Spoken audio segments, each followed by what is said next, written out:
কিতাবের শুরু দিয়ে একটা ভূমিকা লেখা হয়। ভূমিকাটা কি থাকে?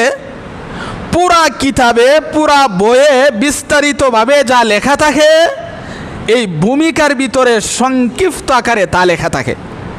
একটা বই যখন একজন রাইটার, একজন লেখক যখন লেখে, পুরা বইয়ের ভিতরে যা আলোচনা করেছেন ভূমিকার ভিতরে তার সংক্ষিপ্ত একটা আলোচনা করে। তো সূরাতুল ফাতিহা হলো পুরা 30 পারা কোরআনের ভূমিকা। 30 পারা কোরআনে যা আছে সূরাতুল ফাতিহার ভিতরে তা আছে। 30 পারা কোরআনে যা আছে তার সারসংক্ষেপ সূরাতুল ফাতিহার ভিতরে আছে। কেউ যদি সূরাতুল ফাতিহার তাফসির জানে তাহলে সে পুরা 30 পারা কোরআনের তাফসির জানতে পারবে। সম্মানিত মুসল্লিয়ানে কেরাম, এলাকার সর্বস্তরের মুসলমান ভাই সব, আল্লাহর পবিত্র কালামে সর্বমোট 114টা সূরা আছে।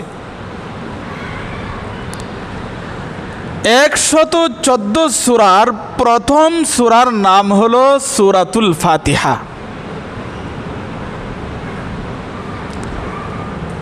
আমি এই সূরা আপনাদের সামনে তিলাওয়াত করেছি। এই সূরাকে সামনে রেখে কিছু আলোচনা করব, আল্লাহ তাআলা যদি তৌফিক দান করেন। মাহতারাম হাজিরিন, তাফসিরের কিতাবে উল্লেখ করা হয়েছে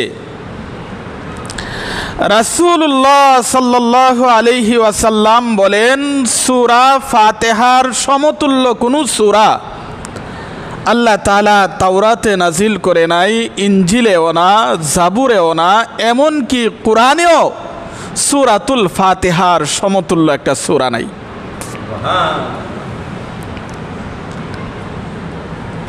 আল্লাহ তাআলা এই পৃথিবীতে যত কিতাব এবং সহিফা নাজিল করেছেন,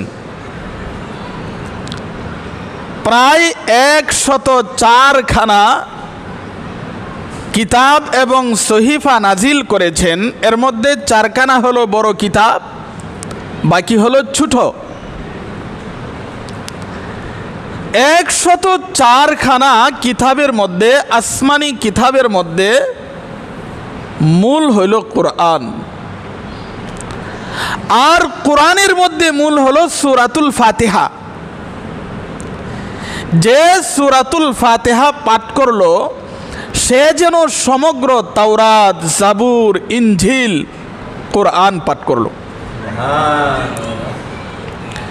যে সূরাতুল ফাতিহার তাফসির বুঝলো সে যেন পুরা কোরআনের তাফসির বুঝলো।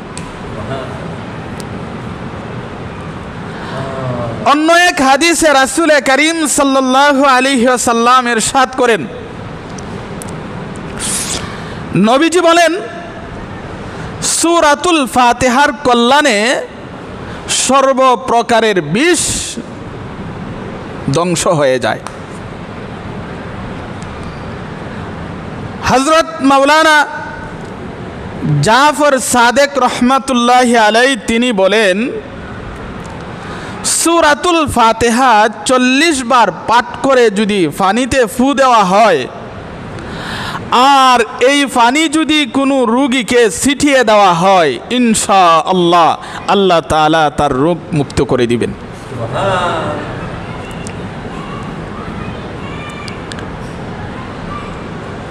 তো মুহতারাম হাজিরিন, অন্য এক হাদিসে আছে রাসূল করিম সাল্লাল্লাহু আলাইহি ওয়াসাল্লাম ফেরেশতাদের মাধ্যমে জানতে পেরেছেন আল্লাহ তাআলা আমাদের নবীকে 2টি উজ্জ্বল জ্যোতি দান করেছেন, যে 2টি উজ্জ্বল জ্যোতি আল্লাহ আর কোনো নবীকে দান করে নাই। এক নাম্বার হলো সূরাতুল ফাতিহা, আর একটা হলো সূরাতুল বাকারার শেষ কয়েকটি আয়াত। তাহলে আমি আপনাদের সামনে যে সূরা তিলাওয়াত করেছি, এই সূরাটা তো আমরা সবসময় তিলাওয়াত করি, এমনকি প্রত্যেক নামাজে এই সূরা তিলাওয়াত করি। এই সূরার বহু ফজিলত, তো আমি আপনাদের সামনে এমন একটা সূরা তেলাওয়াত করলাম, একটা পরিচিত সূরা। এটা হলো কোরআনের সর্বপ্রথম সূরা। এই সূরার শানে নুজুল সম্পর্কে তাফসীরের কিতাবে উল্লেখ করেছেন আমাদের নবী বিশ্ব নবী জনাবে মুহাম্মদুর রাসূলুল্লাহ সাল্লাল্লাহু আলাইহি ওয়াসাল্লামের যখন 40 বছর পূর্ণ হলো, আল্লাহ তাআলা আমাদের নবীকে নবুয়ত দান করলেন এবং আমাদের নবীর উপরে ওহী নাজিল করা শুরু করলেন। কত বছর বয়সে? 40 বছর বয়সে। 40 বছর বয়সে জাবালে নূর, গারে হেরা আমাদের নবী বিশ্বনবী অবস্থান করেছিলেন। সর্বপ্রথম যেদিন কোরআন নিয়ে আসলেন জিবরাইল আলাইহিস সালাম, জিবরাইল আলাইহিস সালাম এসে আমাদের নবীকে বললেন, ইকরা, পড়ুন। নবী করিম সাল্লাল্লাহু আলাইহি সাল্লাম বললেন, মা আনা বিকারিইন, আমি পড়ুয়া নই, আমি পড়তে জানি না। জিবরাইল আবার বললেন, ইকরা, পড়ুন। এইভাবে জিবরাইল আলাইহিস সালাম 3 বার আমাদের নবীকে বললেন, ইকরা, পড়ুন। আমাদের নবী বলেন, মা আনা বিকারিইন, আমি পড়ুয়া নই। এরপর জিবরাইল আলাইহিস সালাম আমাদের নবীজির সাথে মুআনাকা করলেন। এরপরে জিবরাইল বললেন, ইকরা বিসমি রাব্বিকাল্লাযী খালাক, পড়ুন আপনার প্রভুর নামে। যখন এই কথা বললেন, আমাদের নবী পড়তে শুরু করে দিয়েছেন। তাফসীরের কিতাবে উল্লেখ করেছে, জিবরাইল আলাইহিস সালাম যতক্ষণ বললেন ইকরা, পড়ুন, ততক্ষণ নবী পড়লেন না। যখন বললেন আল্লাহর নামে পড়ুন, তখন পড়া শুরু করে দিয়েছে। এখানে আমাদের জন্য একটা শিক্ষা আছে। যতক্ষণ জিবরাইল শুধু বলছে পড়ুন, তখন নবী পড়ছে না। যখন বললেন আল্লাহর নামে পড়ুন, মুফাসসিরিনে কেরাম তাফসীরের কিতাবে লেখেন, আমাদের নবী বিশ্ব নবী আমাদেরকে একটা শিক্ষা দিয়া গেছেন, যে কোনো পড়ার দ্বারা মানুষ হতে পারে না। তাসলিমা নাসরিন লেখাপড়া কম করছে না, কিন্তু মানুষ হতে পারে নাই জানোয়ার। আহমদ শরীফ লেখাপড়া কম করে নাই, মানুষ হতে পারে নাই জানোয়ার। লতিফ সিদ্দিকী কম লেখাপড়া করছে না, মানুষ হতে পারে নাই জানোয়ার। এই পৃথিবীতে লক্ষ লক্ষ মানুষ আছে, লেখাপড়া কিন্তু কম করে না, বহু লেখাপড়া করে। লেখাপড়া কইরাও তারা জানোয়ার হতে বাধ্য। কেন? আল্লাহর নামের পড়া না পড়ার কারণে। আমাদের নবী বিশ্ব নবী আমাদেরকে শিক্ষা দিয়া গেছেন, যে কোনো পড়ার দ্বারা, যে কোনো শিক্ষার দ্বারা মানুষ হতে পারে না। একমাত্র কোরআন হাদিসের শিক্ষা ছাড়া, কোরআন হাদিসের পরশ ছাড়া মানুষ হতে পারে না। মানুষ একটা হলো সুরাথান, আর একটা হলো গুণগত মানুষ।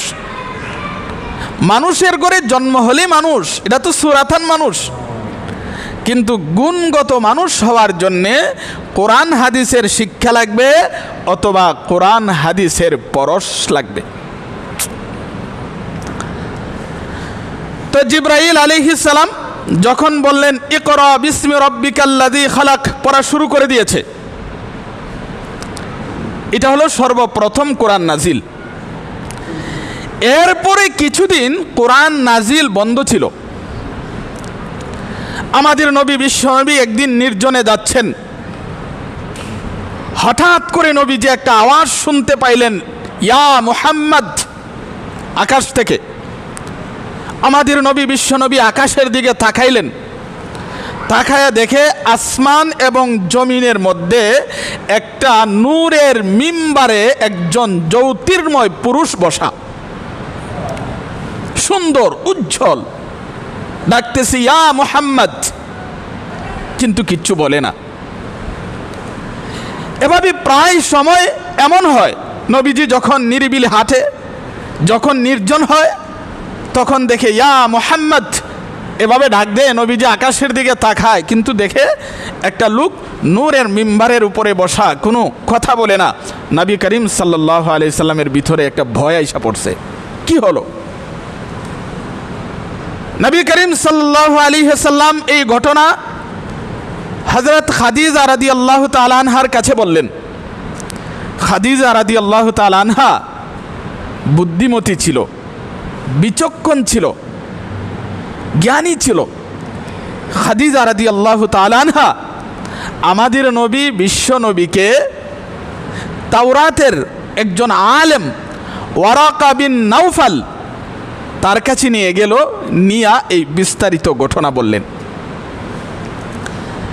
এই তাওরাতের আলেম ওয়ারাকা বিন নাওফাল বলতে লাগলো, কুদ্দুসুন কুদ্দুসুন, শুভ শুভ, আমার মনে হচ্ছে যিনি আপনাকে ডাকছেন তিনি হলেন আল্লাহর বাণীবাহক ফেরেশতা জিবরাইল আলাইহিস সালাম। তিনি পূর্বের নবীদের কাছে ওহী নিয়ে আসতেন, আমার মনে হচ্ছে তিনি আপনার কাছে ওহী নিয়ে আসছে।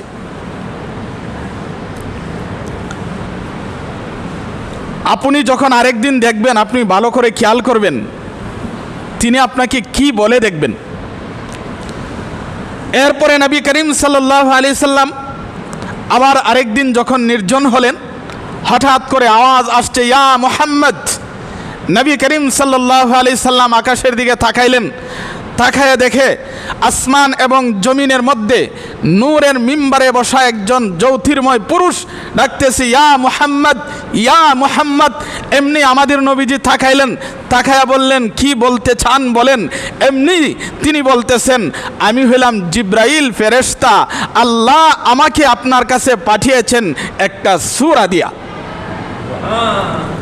এবার জিবরাইল আলাইহিস সালাম এই নূরের মিম্বারে বসে বসে আমি যে সূরা তেলাওয়াত করেছি, সূরাতুল ফাতিহা, আলহামদুলিল্লাহ সূরা, এই সূরা জিবরাইল আমাদের নবীকে পড়ে পড়ে শোনাইলেন। কত বরকতময় সূরা। অন্য এক জায়গায় উল্লেখ আছে, আমাদের নবী বিশ্ব নবী জনাবে মুহাম্মদুর রাসূলুল্লাহ সাল্লাল্লাহু আলাইহি ওয়াসাল্লাম বাইতুল্লাহর সামনে সাহাবায়ে কেরামকে নিয়ে বসা। হঠাৎ করে একটা কট করে আওয়াজ হয়েছে, আমাদের নবী আকাশের দিকে তাকাইলেন, উপস্থিত সাহাবায়ে কেরামও আকাশের দিকে তাকাইলেন, কিসের আওয়াজ হলো কিন্তু কিচ্ছু দেখতে পাইতেছে না। কট করে একটা আওয়াজ হয়েছে, কিচ্ছু বুঝতে পারে নাই। কিছুক্ষণ পরে জিবরাইল আলাইহিস সালাম আমাদের নবীর কাছে আসলেন, আয়া বলতেছেন, ইয়া রাসূলুল্লাহ, এটা কিসের আওয়াজ হয়েছে? নবীজি বললেন, জিবরাইল আমি তো বুঝতে পারি নাই, এটা কিসের আওয়াজ?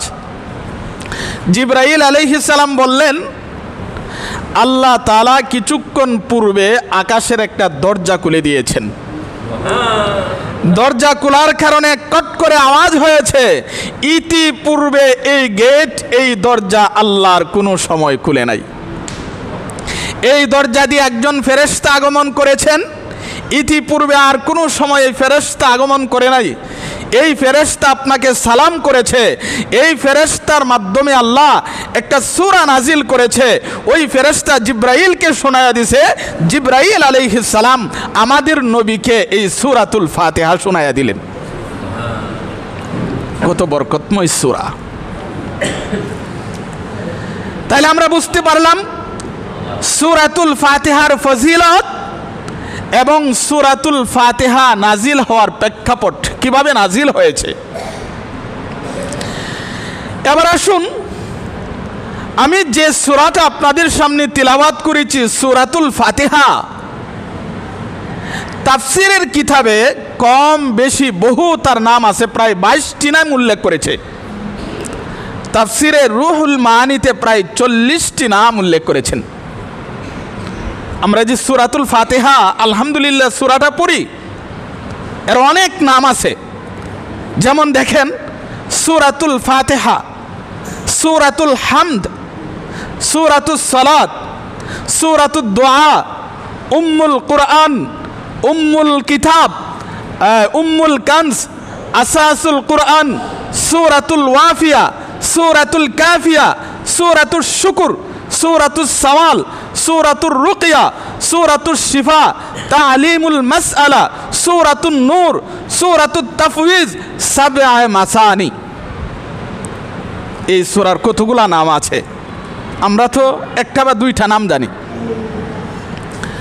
তাহলে সূরাতুল ফাতিহা, এই সূরার বহু নাম তাফসীরের কিতাবে উল্লেখ করেছেন, কিন্তু এতগুলো নাম উল্লেখ থাকলেও আমাদের সমাজে সবগুলো নাম আমরা জানি না। আমাদের সমাজে দুইটা নাম প্রসিদ্ধ আছে।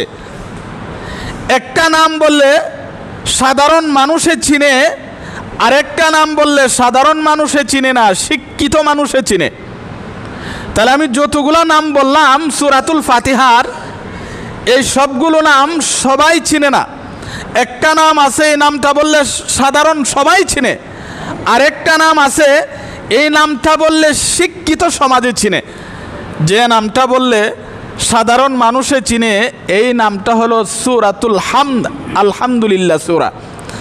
আমরা যদি বলি আলহামদুলিল্লাহ সূরা, তাহলে এই নামটা চিনে না এমন কেউ নাই, আমরা সবাই চিনতে পারছি আলহামদুলিল্লাহ সূরা কোনটা, আমরা যে সূরা নামাজে পড়ি।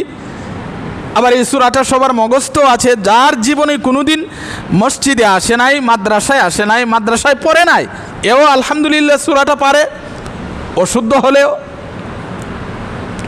আরেকটা নাম আছে, এই নামটা বললে সবাই চিনে না, সেটা হলো সূরাতুল ফাতিহা। এটা শিক্ষিতরা চিনে, আবার অনেকেও চিনে।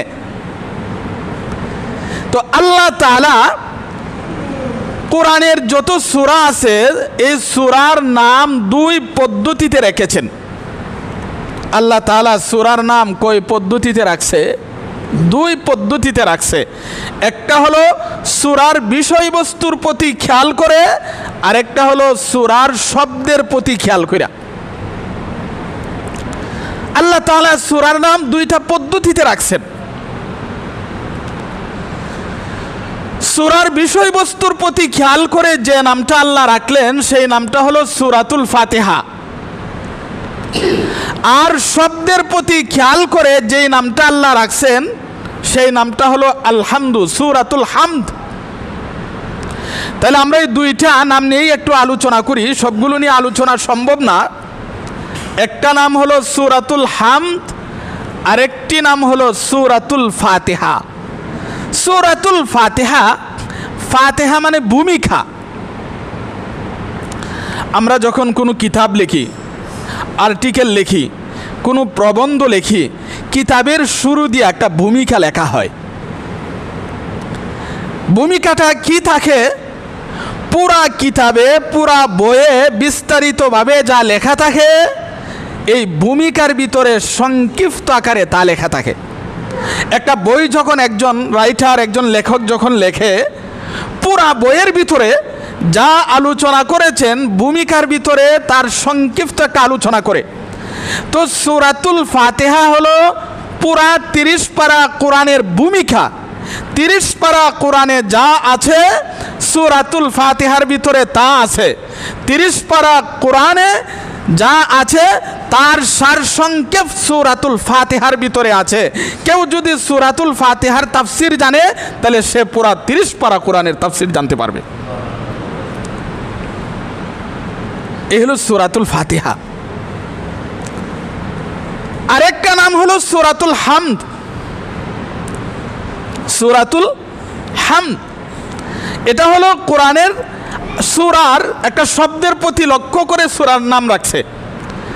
যেমন আলহামদুলিল্লাহি রাব্বিল আলামিন, আলহামদু একটা শব্দ, লিল্লাহ একটা শব্দ, রব একটা শব্দ, আলামিন একটা শব্দ, আর রহমান একটা শব্দ, আর রহিম একটা শব্দ, আলহামদু একটা শব্দ। আল্লাহ এই সূরার এই শব্দের প্রতি লক্ষ্য করে, শব্দকে কেন্দ্র করে এই সূরার নাম রেখেছেন সূরাতুল হামদ। এখন প্রশ্ন হবে, এই সূরার ভিতরে তো শুধু আলহামদু শব্দ এটা না, বহু শব্দ আছে। আল্লাহ আছে, রব আছে, আলামিন আছে, আর রহমান আছে, আর রহিম আছে।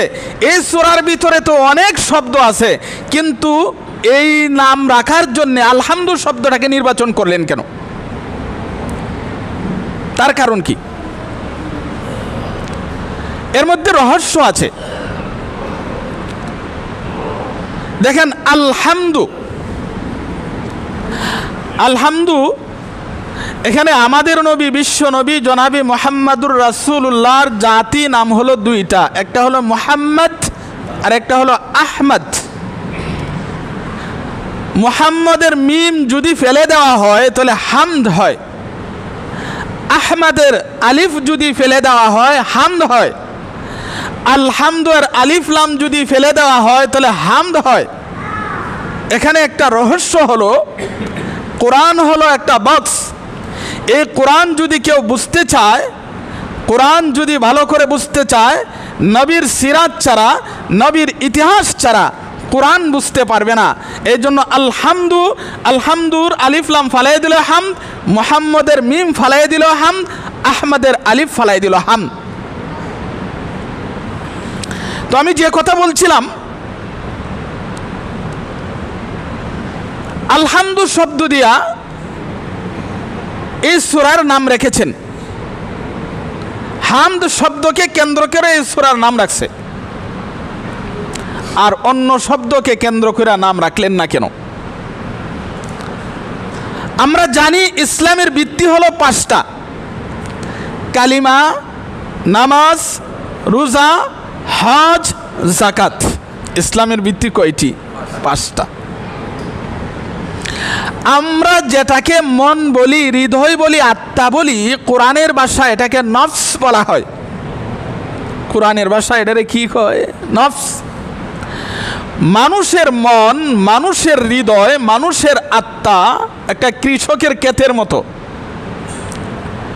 কোনো কৃষক যদি জমিতে ফসল ফলাইতে চায় তাহলে এমনি ফলে না, মেহনত করা লাগে না। জমিতে ফসল এমনি ফলে? হাল বাইতে হয়, পানি দিতে হয়, সার দিতে হয়, বীজ বপন করতে হয়, শরীরের রক্ত পানি করতে হয়, এরপরে ফসল ফলে। কিন্তু আগাছা ফলানোর জন্যে মেহনত করন লাগে না, এমনি ফলে। এত মেহনত করার পরেও ফাঁকে ফাঁকে ফাঁকে ফাঁকে আবার আগাছার জন্ম হয়। নিড়ানি দিয়া এই আগাছাগুলা পরিষ্কার করা লাগে, নিড়ানি দিয়া এই আগাছাগুলা পরিষ্কার করা লাগে। তো আমাদের অন্তরে বহু আগাছা হয়। এই আগাছা মানে মানুষের মনের ক্ষেতে নেক কাজের ফসল মেহনত করে ফলানি লাগে, মানুষের মনের ক্ষেতে অনেকগুলো আগাছা, গুনাহের আগাছা জন্ম হয়। এই গুনাহের আগাছাগুলো নিড়ানি দিয়া পরিষ্কার করা লাগে, মেহনত করে পরিষ্কার করা লাগে। ইমাম গাজালি রহমাতুল্লাহি আলাইহি তিনি একটা কিতাব লিখেছেন, তাবলিগে দ্বীন। এই কিতাবের মধ্যে উল্লেখ করে মানুষের মনের ক্ষেতে 10 প্রকারের ফসল ফলানো যায়। মানুষের মনের ক্ষেতে 10 প্রকারের আগাছা জন্ম হয়, গুনাহের আগাছা। এই আগাছাগুলা মেহনত করে সারানি লাগে মানুষের মনের ক্ষেতে। ধরেন একটা আগাছার নাম হলো হাসাদ। আরবিতে এটাকে হাসাদ বলা হয়, বাংলাতে বলা হয় হিংসা। বাংলাতে এটাকে কি বলা হয়? হিংসা। হিংসা আকারে হয় আরেকজনের ভালো দেখলে যার মনে সয় না, আরেকজনের সুনাম শুনলে, আরেকজনের টাকা পয়সা দেখলে, আরেকজনের অর্থ সম্পদ দেখলে, আরেকজনের কোনো ভালো দেখলে যার মনে সয় না, এটার নাম হলো হিংসা। হিংসুক যারা, এরা মুখে কয় না কিন্তু কাজে কর্মে বুঝাইতে চায় আল্লাহ বেইনসাফি করেছে, আল্লাহ তাকে ধন সম্পদ দিয়া, আল্লাহ তাকে সুনাম দিয়া, আল্লাহ তাকে টাকা পয়সা দিয়া বেইনসাফি করেছে। আল্লাহর উচিত ছিল দিত না, আল্লাহ তারে না দিয়ে আমারে দিত আসেন, আল্লাহ তারে দিল কেন? হিংসুক যারা এটা মুখে কয় না কিন্তু কাজে কর্মে বুঝায় যে আল্লাহ বেইনসাফি করেছে, আল্লাহকে বেইনসাফি করছে।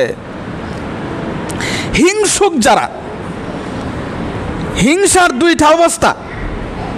একটা হলো যারা হিংসুক, হিংসার আগুন মনে মনে জ্বলে। একটা হলো হিংসার আগুন মনে মনে জ্বলে, আর একটা হলো মনে মনে জ্বলে না, তেলে বেগুনে জ্বলে। হিংসার আগুন কেমনে জ্বলে? একটা হলো মনে মনে জ্বলে, আর একটা হলো তেলে বেগুনে জ্বলে। মনে মনে জ্বলে মানে আরেকজনের ভালো দেখলে, আরেকজনের সুনাম শুনলে, আরেকজনের টাকা পয়সা দেখলি খালি মনে মনে জ্বলে, মনে মনে জ্বলে। এটা কেউ টের ফানা, এ শুধুই জানে, আর কেউ জানে না। এটা একটা শাস্তি। আরেকটা হলো মনে মনে জ্বলে না, তেলে বেগুনে জ্বলে।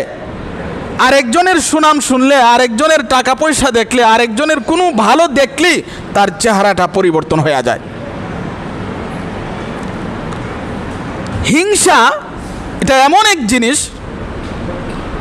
শুকনা লাকড়ি জমায়া একত্র করে আগুন ধরালে যেমন শুকনা লাকড়িকে পুইরা ছারখার কইরা লায়, কাহারও ভিতরে যদি হিংসা থাকে, হিংসা নামাজের সওয়াবকে নষ্ট করে দেয়, রোজার সওয়াবকে নষ্ট করে দেয়, হজের সওয়াবকে নষ্ট করে দেয়, জাকাতের সওয়াবকে নষ্ট করে দেয়, ইবাদত বন্দেগীর সওয়াবকে নষ্ট কইরা পুরায়া জ্বালায়া তাকে জাহান্নামের যোগ্য বানায়া ছাড়ে। যেমন আগাছা ফসল নষ্ট করে লায়, আগাছা থাকলে ক্ষেতের ভিতরে আগাছা ফসল নষ্ট করে, ঠিক তেমনিভাবে মানুষের ভিতরে যদি হিংসা থাকে, হিংসাও মানুষের ইবাদত বন্দিগিরে নষ্ট করে। হিংসাও মানুষের ইবাদত বন্দিগিরে। তো মুহতারাম হাজিরিন, বলছিলাম ইমাম গাজালি রহমাতুল্লাহ আলাইহি তিনি তাবলিগে দ্বীন নামক কিতাবে উল্লেখ করেছেন, মানুষের ভিতরে যতগুলো গুনাহের আগাছা জন্ম হয় এর মধ্যে 5টা আগাছা হলো উল্লেখযোগ্য। 5টি আগাছা হলো সবচেয়ে বড়। এর মধ্যে একটা হলো স্বেচ্ছাচারিতা, আমার মনে যা চায় তা করব, বাধা দেওয়ার অধিকার কারো নাই। 2 নাম্বার হলো অহংকার, আমি নিজে বড় হয়ে থাকব, অন্যরা ছোট হয়ে থাকবে। 3 নাম্বার হলো রিয়া, লোক দেখানো মনোভাব। 4 নাম্বার হলো কার্পণ্য, বখিলাতি, শুধু নিতে চায় দিতে চায় না। 5 নাম্বার হলো আত্মপ্রসিদ্ধি, সমাজে শুধু নিজেরে পরিচিত করতে চায়। এই 5টা মনের বড় বড় আগাছার একটা আগাছার নাম হলো অহংকার। এই বিষয়টাই হলো আমার আলোচ্য বিষয়ের সাথে সম্পৃক্ত। অহংকার এমন এক গ্রুপ, আল্লাহর নবী বিশ্ব নবী জনাবি মুহাম্মদুর রাসূলুল্লাহ সাল্লাল্লাহু আলাইহি ওয়াসাল্লাম হাদিস শরীফের মধ্যে উল্লেখ করেন, কারো ভিতরে যদি সরিষা পরিমাণ অহংকার থাকে, সরিষা পরিমাণ অহংকার থাকে, অবশ্যই তার জাহান্নামের আগুনে জ্বলতে হবে। কি পরিমাণ অহংকার থাকলে? তাহলে আমাদের ভিতরে সরিষা পরিমাণ অহংকার না, বিশাল অহংকার, অহংকারের অভাব নাই। আল্লামা তাকি উসমানী দামাত বারাকাতুহুম তিনি বলেছেন, অহংকারের 4টি স্তর আছে। প্রথম স্তরের নাম উজব, দ্বিতীয় স্তরের নাম কিবির, তৃতীয় স্তরের নাম তাকাব্বুর, চতুর্থ স্তরের নাম ইস্তেকবার। অহংকারের কয়টা স্তর আছে? 4টি। কিন্তু এখনো বুঝতে পারেন নাই। কেন বুঝতে পারেন নাই? আমাদের সমাজে তরিকতের উপরে মেহনত নাই, তরিকত ফেডারেশন আছে। এই জন্য তরিকতের ভাষাটা আমরা বুঝি না। আল্লামা তাকি উসমানী দামাত বারাকাতুহুম তিনি এক কিতাবের মধ্যে এই জিনিসটা সহজে বুঝিয়ে দিয়েছেন। অহংকারের 4টা স্তর আছে। প্রথম স্তরকে বলা হয় অহংকারের বীজ, 2 নাম্বার হলো অহংকারের চারা, 3 নাম্বার হলো অহংকারের গাছ, 4 নাম্বার হলো অহংকারের ফসল। আমি আলোচনা করলে বুঝতে পারবেন কার ভিতরে অহংকারের বীজ আছে, কার বীজ টিকা চারা হয়েছে, কার চারায় গাছ হয়েছে, কার গাছে ফসল ধরছে। যে লোকটা মনে করে আমার গুণের জন্য আমি প্রশংসার যোগ্য, আমার টাকার জন্য আমি প্রশংসার যোগ্য, আমার ধনের জন্য আমি প্রশংসার যোগ্য, আমার ক্ষমতার জন্য আমি প্রশংসার যোগ্য, আমি প্রশংসার যোগ্য, বুঝতে হবে তার ভিতরে অহংকারের বীজ আছে। আর যে লোকটা মনে করবে আমার গুণের জন্য আমি প্রশংসার যোগ্য না, যিনি আমাকে টাকা দিয়েছেন তিনি হলেন প্রশংসার যোগ্য। যেই আল্লাহ আমাকে সম্পদ দিয়েছেন তিনি হলেন প্রশংসার যোগ্য। যিনি আমাকে ক্ষমতাবান বানিয়েছেন তিনি হলেন প্রশংসার যোগ্য। যিনি আমাকে এই গুণগুলো দান করেছেন তিনি হলো প্রশংসার যোগ্য। তাহলে বোঝা যাবে তার ভিতরে অহংকারের বীজ নাই। আর যদি মুখ দিয়া প্রকাশ করে আমি ধনী, আমি গুণী, আমি বড় আলেম, আমি বড় মুফতি, আমি উমুক, আমি তুমুক, নিজেরে খালি প্রকাশ করতে চায়, মুখ দিয়া বলে, বুঝতে হবে এতদিন অহংকারের বীজ আসিন অন্তরে, এবার চারা গজাইছে মুখ দিয়া। অহংকারের চারা কোন দিক দিয়া গজাইছে? মুখ দিয়া। এবার কিছুদিন পরে দেখা যায় শুধু মুখ দিয়া বলে না, আরেকজনের সাথে তুলনা করে। একই বুঝে আমি যা বুঝি, একই আলেম আমি যত বড় আলেম, একই হাফেজ আমি যত বড় হাফেজ, একই মুফতি আমি যত বড় মুফতি, এর কি টাকা আছে আমার যে টাকা আছে, এর কি ব্রেন আছে আমার যে ব্রেন আছে। তাহলে বোঝা গেল অহংকারের চারা থেকে গাছ হইছে। এবার শুধু তুলনা করে না, যার সাথে তুলনা করছে তাকে সমাজে চুঠো বানায় রাখার জন্যে আর নিজে বড় হয়ে থাকার জন্যে যত প্রকারের জুলুম অত্যাচার আছে সব প্রকারের জুলুম অত্যাচার তার উপরে চালায়, তখন বুঝতে হবে অহংকারের গাছে ফসল ধরছে। তো মুহতারাম হাজিরিন, আমি যে কথাটা বুঝাইতে চাইছিলাম, অহংকার একটা বড় রোগ। আমি গুণী, আমি বড়, আমি অমুক, এই অহংকার রূপকে দমন করার জন্যে আল্লাহ তাআলা সূরাতুল ফাতিহার প্রথমেই আল্লাহ বলেছেন আলহামদুলিল্লাহি রাব্বিল আলামিন। আলহামদু সমস্ত প্রশংসা হলো লিল্লাহ, আল্লাহর জন্যে। আমার কোনো প্রশংসা নাই। আমার হাতের জন্যে আল্লাহর প্রশংসা, আমার চোখের জন্য আমি প্রশংসার যোগ্য না, আমার পায়ের জন্য আমি প্রশংসার যোগ্য না। আমাকে যিনি সৃষ্টি করেছেন তিনি হলো প্রশংসার যোগ্য। এই অহংকার রূপকে দমন করার জন্যে আল্লাহ সূরাতুল ফাতিহার প্রথমেই বলেছেন আলহামদুলিল্লাহি রাব্বিল আলামিন। সমস্ত প্রশংসা আল্লাহর জন্যে, কোনো গুণের জন্য আমি প্রশংসার যোগ্য না। আল্লাহ তাআলা মানুষের উপরে দৈনিক 5 ওয়াক্ত নামাজ ফরজ করেছেন। 5 ওয়াক্ত নামাজ ফরজ করেছেন। আল্লাহ নামাজকে কেন ফরজ করলেন? নামাজের মাধ্যমে মানুষের মনের অহংকার রূপটাকে দমন করার জন্যে। আমরা যখন নামাজ পড়ি, নামাজে প্রত্যেক রাকাতে সূরা ফাতিহা পড়ি আর বারে বারে বলি আলহামদুলিল্লাহি রাব্বিল আলামিন। সমস্ত প্রশংসা আল্লাহর, সমস্ত প্রশংসা আল্লাহর, সমস্ত প্রশংসা আল্লাহর। এই নামাজের মাধ্যমে আমাদের ভিতরে যে অহংকার ছিল এই অহংকার রূপ দূর হয়। ও নামাজের মাধ্যমে অহংকার কেমনে দূর হয়? আমি কই আমি বড়, আমি গুণী, আমি উমুক, আমি তুমুক, কিন্তু নামাজে পশ্চিম দিকে রুখ করে বলি আমি বড় না, আমি বড় না, সব চাইতে বড় হলো আল্লাহ। আমি বলি আমি বড়, নামাজে দাঁড়ায়া আল্লাহু আকবার বলে প্রমাণ করি আমি বড় না। আমি বলি আমি বড়, রুকুতে গিয়া প্রমাণ করি আমি বড় না, সবচাইতে বড় হলো আল্লাহ। আমি বলি আমি বড়, কিন্তু সেজদায় গিয়া কপালটাকে মাটিতে লাগায়া তাসবিহ পরে প্রমাণ করি আমি বড় না, সবচাইতে বড় হলেন আমার আল্লাহ। তো বলছিলাম মুহতারাম হাজিরিন, সূরাতুল ফাতিহার শুরু দিয়া আল্লাহ সর্বপ্রথমে আলহামদু শব্দ এনেছেন। আবার নামাজেও আমরা আলহামদু সূরা ফাতিহা দিয়া শুরু করি। কেন? আল্লাহ তাআলা এই অহংকার রূপকে দমন করার জন্যে, অহংকার রূপটাকে দূর করার জন্যে আল্লাহ ব্যবস্থা করে দিয়েছেন। এখন প্রশ্ন হবে, আমাদের সমাজে আমরা দেখি, এখানে আমরা আলোচনার দ্বারা বুঝতে পারলাম অহংকার একটা রূপ আর নামাজ হইল চিকিৎসা, সূরাতুল ফাতিহা হইল চিকিৎসা। অথচ আমরা দৈনিক বহুবার সূরাতুল ফাতিহা পড়তেছি, দৈনিক বহুবার নামাজ পড়তেছি, কিন্তু দেখা যায় নামাজও পড়ি অহংকার আরও বাড়তেছে। এমনও লোক আছে তাহাজ্জুদও পড়তেছে কিন্তু অহংকার কমে না, বাড়ে শুধু। অহংকার এক রূপ, আর আল্লাহ সূরাতুল ফাতিহা এবং নামাজ দিয়েছেন অহংকার দমন করার জন্যে। তাইলে সত্য হইল কেমনে? অহংকার তো খালি আরও বাড়ে দেখা যায়। কেন বাড়ে? বাড়ার কারণ কি, এটা একটা উদাহরণ দিলে বুঝবেন। যারা মুরব্বীরা আছেন বুঝবেন।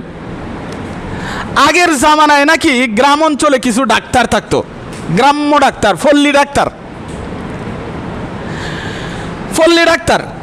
তো এক জায়গায় একজন ডাক্তার ছিল, সে ঔষধ দিত মিসকার মানে অনেক ট্যাবলেট ফাঁকি কইরা গুঁড়া কইরা বোতলের বোতল দিয়া পানি দিয়া মিক্সার বানিয়ে দিত।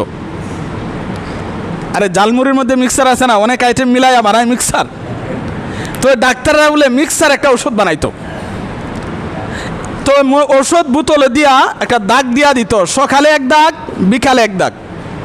কিন্তু অনেক ট্যাবলেট গুঁড়া করে বানাইছে, তো একটু দেরি হলে ওষুধগুলা নিচে বসে যাইতো আর পানিগুলা বাইসা যাইতো। এই জন্য কোনো রুগীকে ওষুধ দেওয়ার সময় বলতো ওষুধ খাওয়ার আগে ভালো করে ঝাঁকি দিয়া খাইবেন। এক লোক, তার বাবা রয়েছে ডায়রিয়া, ওই গ্রাম্য ডাক্তারের কাছে গেছে ঔষধের জন্যে। গ্রাম্য ডাক্তার ওষুধ দিছে আর বলছে এক দাগ সকালে এক দাগ বিকালে, আর তোমার আব্বাকে যখন তুমি ওষুধ খাওয়াইবা অন্তত পক্ষে 3 বার ঝাঁকি দিয়া খাওয়াইবা, কারণ ওষুধ তো নিচে বসে যায়। সে ওষুধ নিয়ে বাড়িতে গেছে। যখন ওষুধ খাওয়ার টাইম হইল, বাবা হইল ডায়রিয়ার রুগী, শুয়ে রইছে। এমনি বাবাকে শোয়ার থেকে উঠাইয়া জোরে একটা ঝাঁকি মারছে। এমন ঝাঁকি দিছে বাবা চিৎকার শুরু করছে। 2 নাম্বার আরেকটা ঝাঁকি যখন বাবারে দিছে, বাবা অজ্ঞান হইয়া ফিরে গেছে। এবার 3 নাম্বার ঝাঁকি দেওয়ার আর বাকি আছে। 3 নাম্বার ঝাঁকি দিলে তো আর ওষুধ লাগতো না, এমনি মারা দেব।